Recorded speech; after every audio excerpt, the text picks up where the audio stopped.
Não existe força de vontade. Esse é o tema de hoje.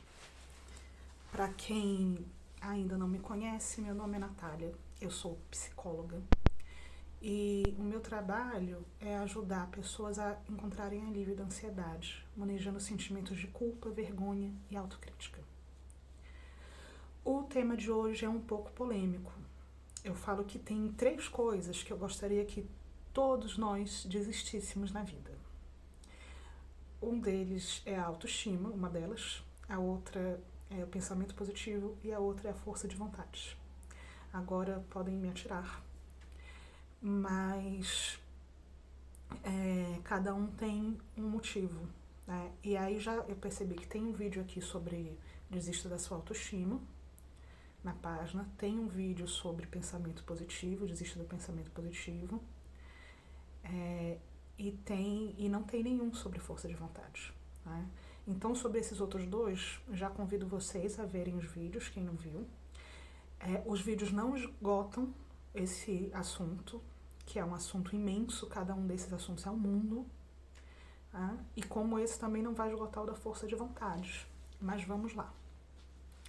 Por que que eu gostaria que você desistisse da sua força de vontade? Porque ela não existe. E aí eu vou te explicar por que que não existe.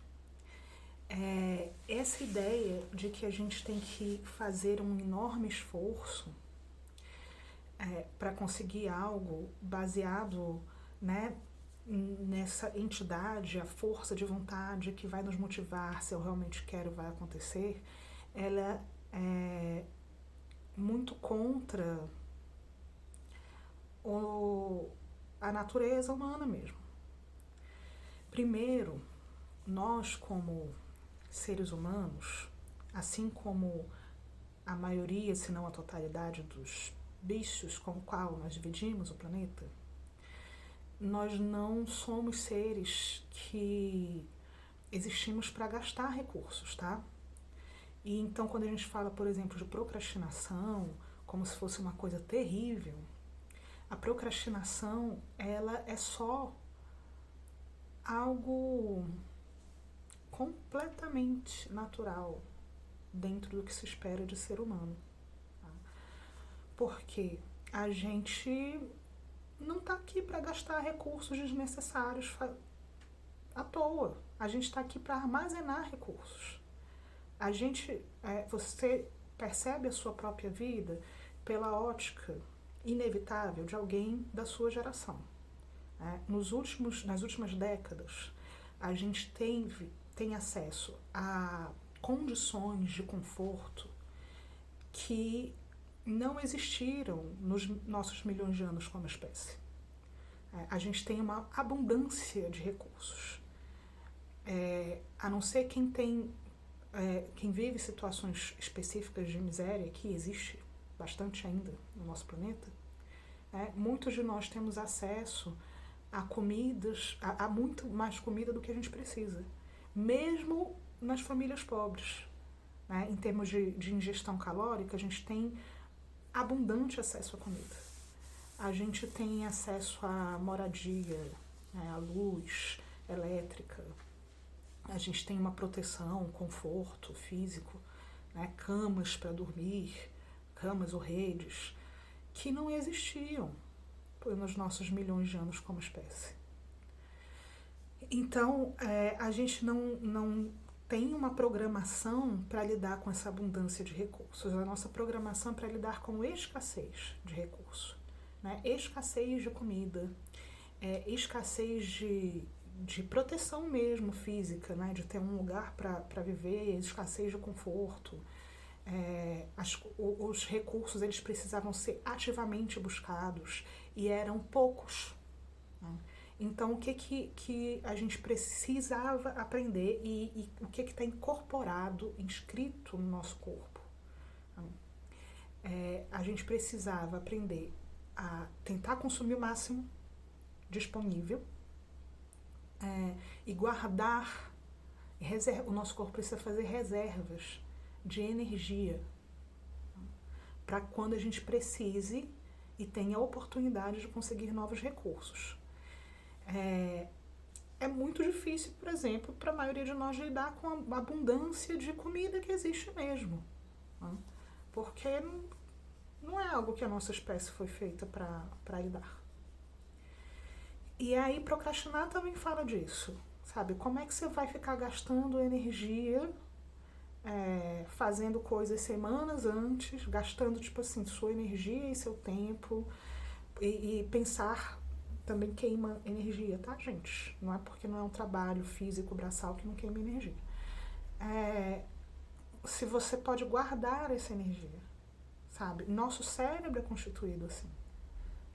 A gente vai sempre tender a guardar energia, guardar recursos, se proteger, do que a ficar gastando. Tá?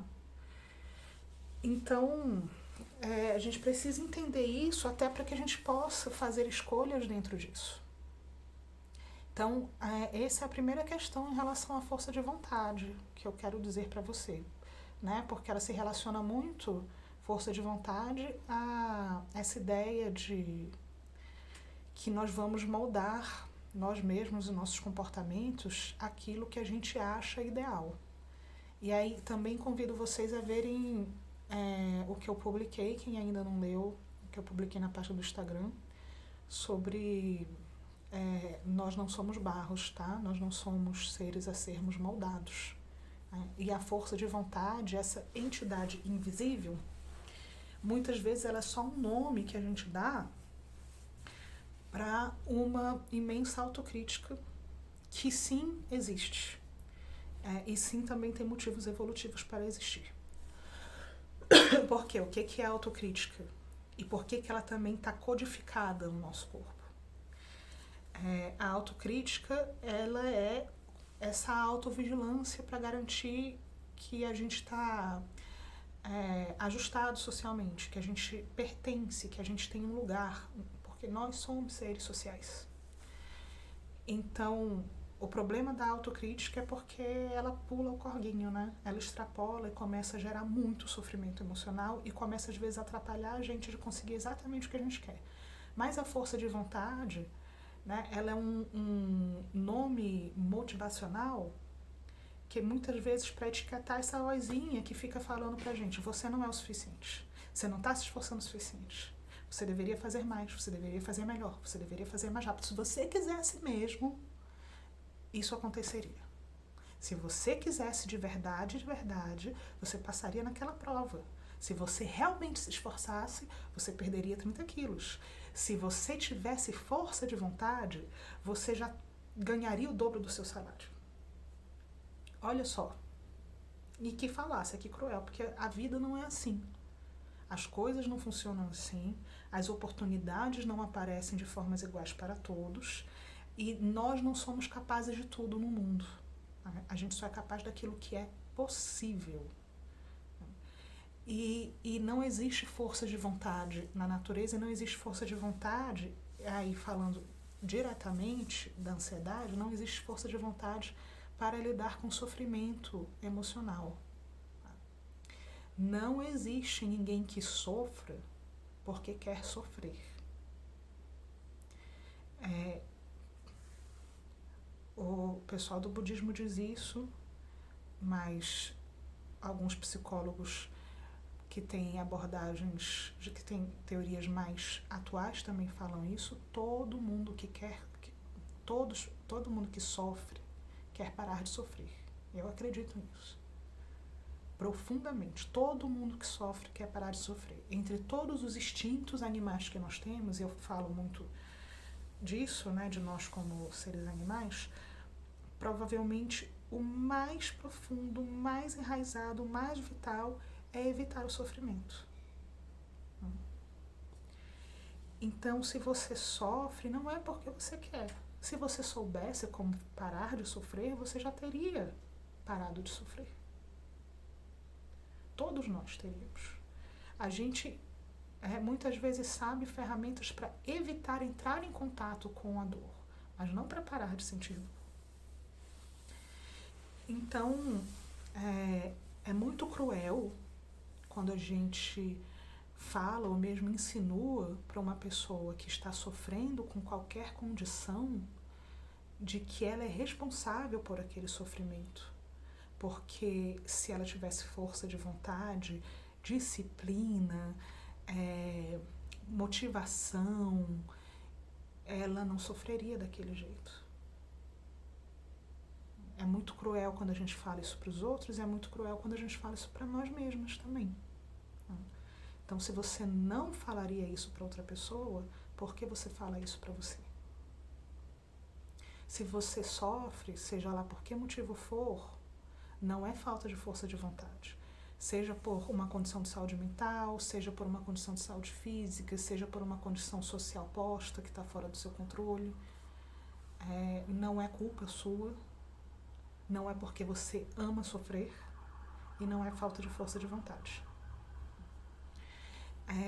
Muitas vezes é porque você não conhece e não sabe aplicar formas de sair dessa situação que te faz sofrer. E às vezes não é possível mesmo sair da situação que faz a gente sofrer, né? Como casos de pessoas que têm dor crônica. Algumas vezes elas vão encontrar alívio para a dor, mas outras vezes elas só vão poder manejar, sentir dor. Você vai falar que essa pessoa sofre porque quer? Entende as maluquices que a gente entra? Quando a gente está assim na super sociedade do desempenho? Então, assim, me poupe, se poupe, nos poupe e vamos nos respeitar, tá? O que a gente pode substituir ao invés de força de vontade? A gente pode substituir a falácia da força de vontade, por isso que nós chamamos de motivação gentil ou motivação compassiva. Eu trouxe aqui, já falei um pouco disso quando eu falei, acho que tem um vídeo sobre motivação e autocrítica. E eu falei sobre o meu processo de incluir exercícios na minha rotina, estou eu aqui de top de novo. Motivação compassiva é muito diferente da autocrítica rotulada de força de vontade. Porque a voz da motivação compassiva não é você deveria estar fazendo, não está fazendo o suficiente, vai, força, foco, fé. Não é isso. A motivação compassiva é o que eu preciso agora para me cuidar, o que faz sentido para mim. E me permite ser amorosa com as minhas limitações e dificuldades. Então não adianta eu querer ter força de vontade para correr uma maratona se é difícil subir um lance de escada. Não é a força de vontade que vai me levar lá. E outra, eu preciso correr uma maratona, gente, sabe? Falando de exercício físico, eu vejo que a gente se põe umas pressões às vezes, que eu fico com vontade de falar, principalmente pra galera da minha idade, gata, a gente não vai ser atleta e tá tudo bem. Você não precisa ser a melhor na sua área, não. Você só precisa fazer aquilo que faz bem pra você e faz sentido. Então, que é motivação compassiva? Não é algo que a gente consegue de um dia para o outro, porque a gente está muito treinada nessa voz da crítica. Mas a motivação compassiva é um treinamento também, que é fortalecer uma voz mais gentil conosco de motivação. E aí, para falar disso, eu queria falar para vocês também assim, que lembra, né, dessas coisas, instinto humano, coisas que estão codificadas no nosso corpo, assim como a esquiva da dor, a gente também tem codificado no nosso corpo a compaixão, que é algo que merece ser falado mais mesmo. Isso está na nossa história humana, muito mais do que a gente imagina. A gente se torna humano a partir da compaixão. Quando a gente consegue, a gente precisava, dentro dessa realidade de poucos recursos, a gente precisava cuidar uns dos outros. A gente se torna humano quando a gente vai e vê nos nossos achados arqueológicos ossos quebrados restaurados. Quer dizer, um membro do nosso clã não foi deixado para morrer porque quebrou uma perna. Ele foi cuidado pelos outros. Entende? Então a compaixão, ela está nesse nosso código humano, assim como a competição também. Né? Que é o que o Paul Gilbert chama da mentalidade de competição e de compaixão. Ao contrário, compaixão, competição. Só que atualmente, nas nossas culturas ocidentais em geral, a gente tem uma mente muito treinada para a competição. A ponto de a gente ter muito medo de sair desse lugar. Isso tem muitos motivos também para acontecer. Mas a gente tem uma mente treinada para competir. Inclusive, compita com você mesmo. Eu detesto isso, tá?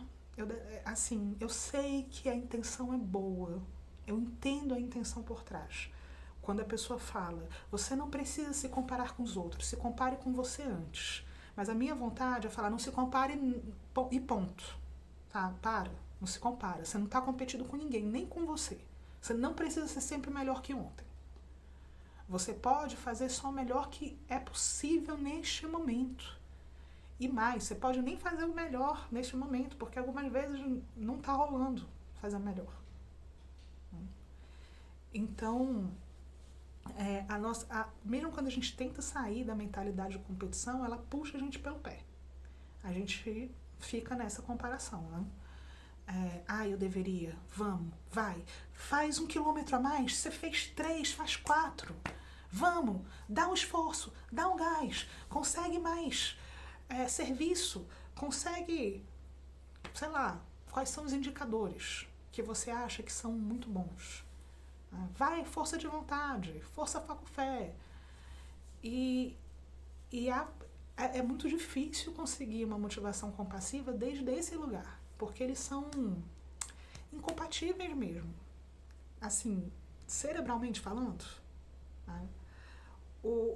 As regiões cerebrais são diferentes, sabe? A origem de um não é a origem de outro. Eles não coexistem, os hormônios produzidos são diferentes. Então não adianta a gente tentar se motivar com gentileza no fosso foco. Porque não é isso. Não que não tenha um lugar para força, foco e fé. Tem.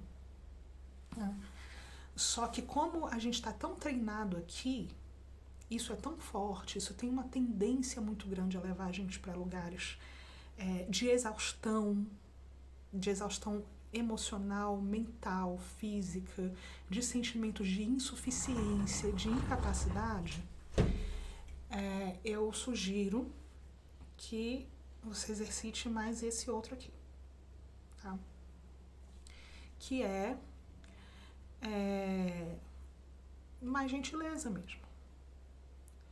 Então, essa gentileza, ela vem de um contato mais amoroso com a gente. Tá? E aí não adianta ficar assim, eu devia ser gentil, que merda que eu não sou gentil, força de vontade vai me levar a ser gentil. Tá vendo? A pegadinha? O que eu vou tentar transformar isso em exemplos práticos, tá? Para ajudar você. Uma coisa que a gente já tem bastante conhecimento construído sobre é a questão da alimentação e da cultura das dietas. Dietas não funcionam. Porque dietas não funcionam, dietas contam com a força de vontade, que não existe. Então a gente já sabe, eu já publiquei isso na minha página, nos stories. Quem ainda não viu, estou informando. A gente tem um resultado de 96% de pessoas que reganham todo o peso que elas perderam dietas no período de 5 anos. Esse resultado é da Organização Mundial de Saúde, tá? Não é da Universidade FAFPLOC e da FAF Esquina. Então, as dietas, elas têm efeito em 4% da população. A gente tem outro indicador que é nenhum dos países no mundo conseguiu baixar os seus índices de obesidade nos últimos 33 anos. 33. Porque o foco é nas dietas que contam com força de vontade, que contam com restrição alimentar, e que provocam culpabilização do indivíduo.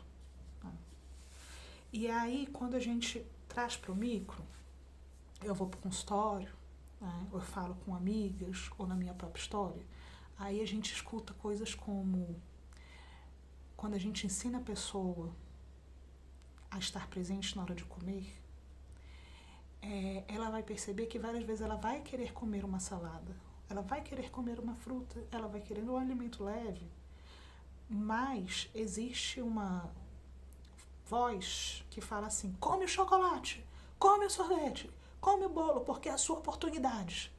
Que é o que acontece quando a gente tenta domar os nossos desejos, né? Assim, na base da força. Então percebe que assim, se ela conseguir se conectar com a motivação compassiva ela vai falar assim: o que é melhor para você agora? Eu sinto que agora uma salada fresquinha com alface americano crocante, tomates maduros, castanhas e nozes, parece perfeito. Isso é uma realidade possível. Outra realidade possível é: eu não quero comer uma salada agora, mas eu sei que um prato de macarrão também não vai me fazer bem, vai fazer mal para minha digestão. A longo prazo, eu tô com pré-diabetes, eu não tô, no caso hipotético, tá? Tô com pré-diabetes, eu sei que isso não me faz bem. Então a minha motivação compassiva é: deixa eu me fazer um carinho, deixa eu cuidar de mim. E sai dessa história de que carinho se dá um docinho, porque docinho não é carinho. Algumas vezes pode ser, mas outras vezes não é. Docinho é a substituição do carinho que a gente gostaria de estar tendo. Deixa eu me dar um carinho, de fazer uma refeição que me faz bem. E aí, novamente, a motivação compassiva é quando você falhar naquilo que te faz bem, ela não vem te destruir.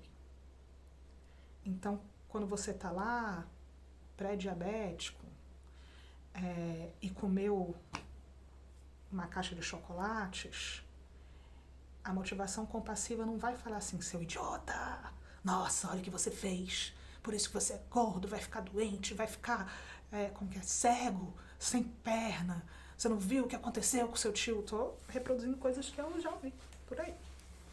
A motivação compassiva, ela não vai te falar isso. Ela vai te falar algo assim: olha, tudo bem, eu sei que você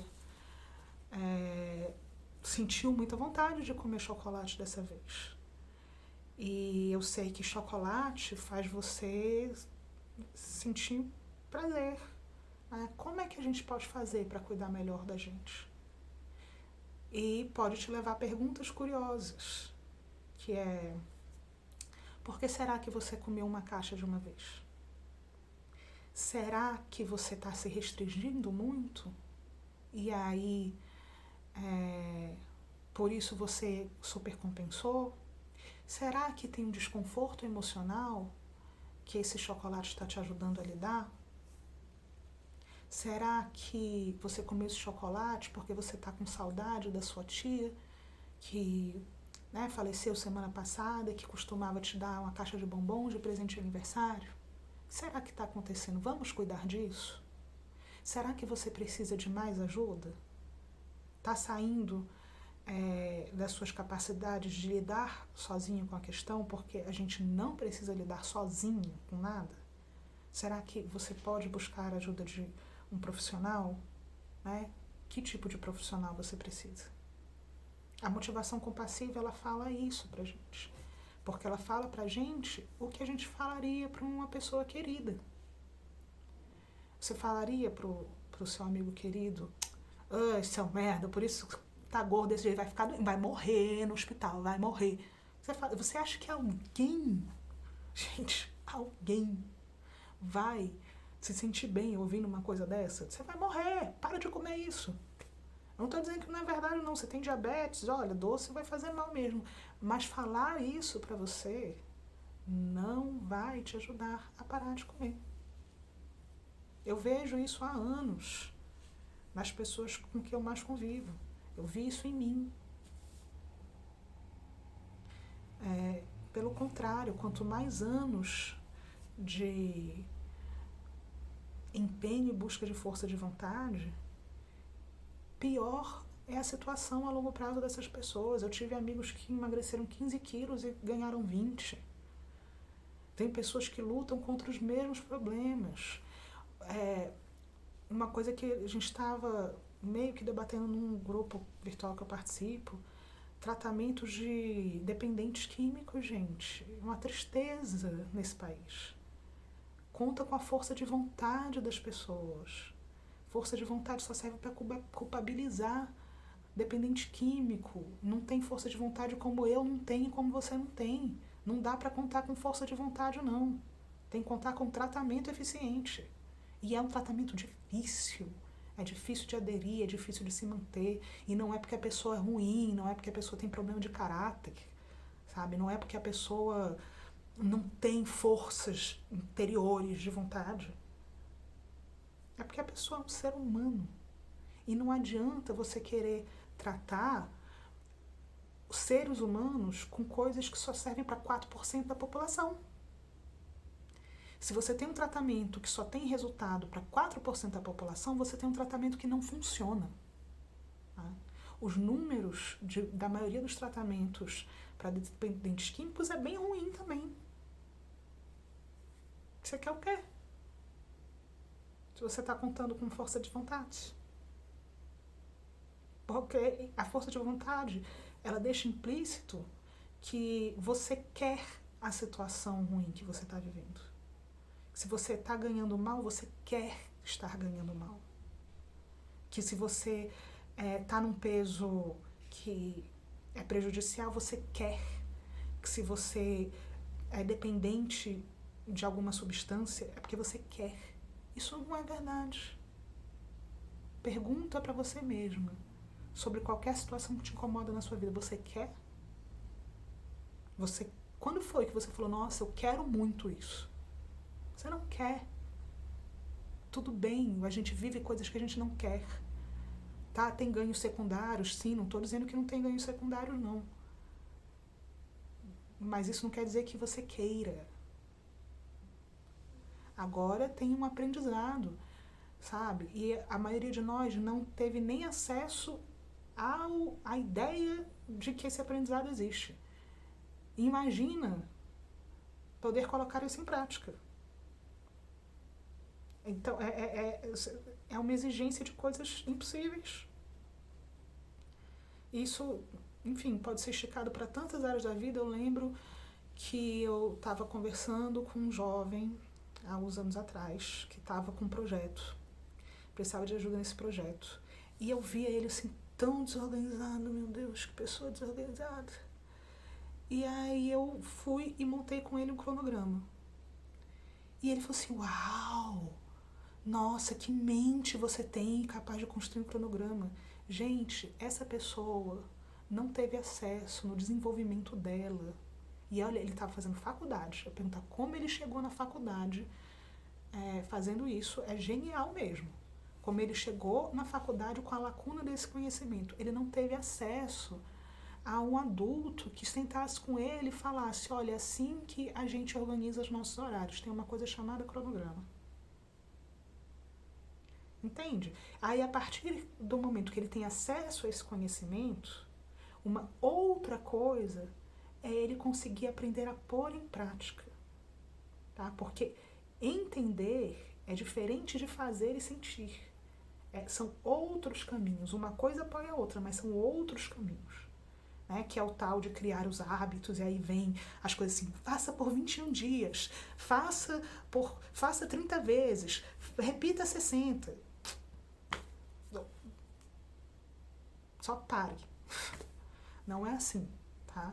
Aprendizados são caminhos diferentes para pessoas diferentes. Cada um vai ter sua forma e ele é composto de idas e vindas.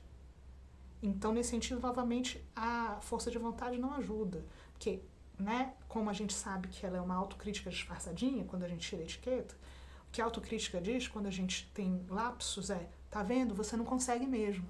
Isso faz a gente voltar para trás. Isso faz a gente desistir. Quando a motivação gentil, ela fala, você está fazendo o melhor que pode, deixa eu te ajudar, vamos mais um pouco? Tudo bem voltar para trás. Amanhã é um novo dia. Você não tem que provar nada para ninguém. A motivação gentil, ela fala isso. A força de vontade, ela bate na gente. Ela destrói a gente. Porque a força de vontade, tire a etiqueta dela e ela tem aqui escondida a autocrítica. Ou, de qualquer forma, uma puta mentalidade de competição. E é muito normal a gente desistir quando a nossa autocrítica nos massacra. É muito normal. E aí, novamente, eu te pergunto, peço para você refletir, quantas coisas que eram ou pareciam muito importantes para você, você não desistiu porque achou que não tinha força de vontade o suficiente? A culpa não é sua. A culpa não é sua. Eu te falo isso com convicção. Até fico assim, meio... porque é uma coisa que me incomoda de verdade, porque é um discurso que eu já ouvi e já pratiquei comigo mesma, que não me ajudou em nada. Então, fica o convite para você refletir um pouco mais sobre isso, desmascarar essa força de vontade, tirar essa máscara mesmo para olhar para o que está atrás, para olhar para essa autocrítica, esse puta discurso de desempenho que a gente tem nessa sociedade do desempenho e buscar o exercício da motivação compassiva. Se precisar, busque ajuda, porque nós não vivemos sozinhos, nós não fazemos tudo sozinhos, nós não somos seres sós. Assim como tem a psicoterapia, que pode te ajudar com isso, que é o serviço que eu ofereço, a gente tem vários grupos. Tem aqui, eu sempre recomendo a Érica Leonardo Conecta, que é dela e da Paula, Conecta Mindfulness e Compaixão. Eles fazem grupos de Mindful Self-Compassion, que é um trabalho lindo. Mindful Self-Compassion, para quem não sabe, um programa de 8 semanas em Mindfulness e Autocompaixão. Tem o livro da Kristin Neff para ler. Tem várias pessoas que oferecem esse grupo, porque a Érica e a Paula formam, né?